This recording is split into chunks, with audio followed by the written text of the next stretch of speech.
कटक रे युवकों को छुरामाड़ कैंटनमेंट रोड अंचल में युवकों को छुरी रे मरणांतक आक्रमण होईछि। आहत युवक हेउछंती मोहम्मद इम्तियाज। से एक होटेल निकट में बसिथिबा बेले कोनोसी कारणरू होटेल मालिकंक सहित बचसा होइतिला। एही समय होटेल मालिक छुरी रे अतर्कित आक्रमण करथिले।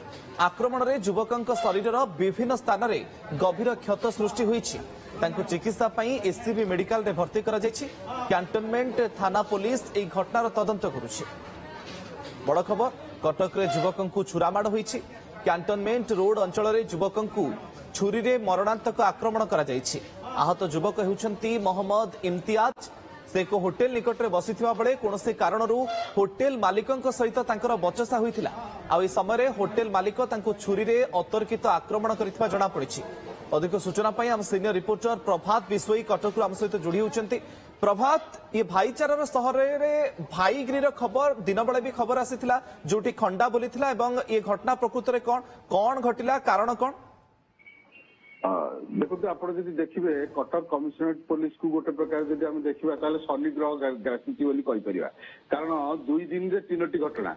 प्रथम घटना गतकाली कटक सदर थाना अंतर्गत जो रही से जगह चंदन यात्रा बेले युवक को खंडार आक्रमण होता।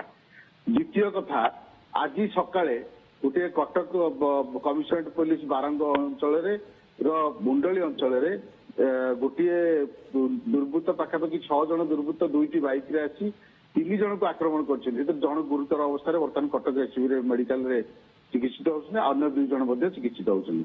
आज ठीक संध्या बेले आउरी गोटे घटना घटी जे कि कैंटनमेंट रोड रे गोटे होटेल रे बसी खाउथिबा बेले गपसप करुथिबा बेले होटेल मालिक सहित से संपुक्त युवक बचसा होता।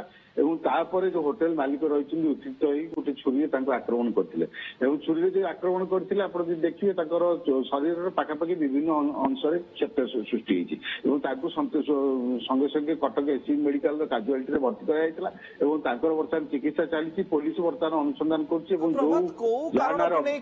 बचस्था कथा कटाकटी है जे छुरी रे मरणांतक आक्रमण करा जायछि।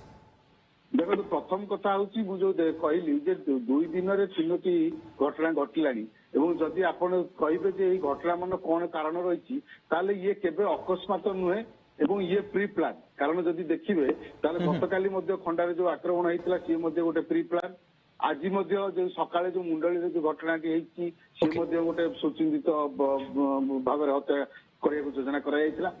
तार भितर किंतु कटक अशांत हेउछि जहां मध्य 2टी घटना आज देखिबा पे मिललानी। बहुत बहुत धन्यवाद प्रभात आपनकर तमाम सूचना पाई।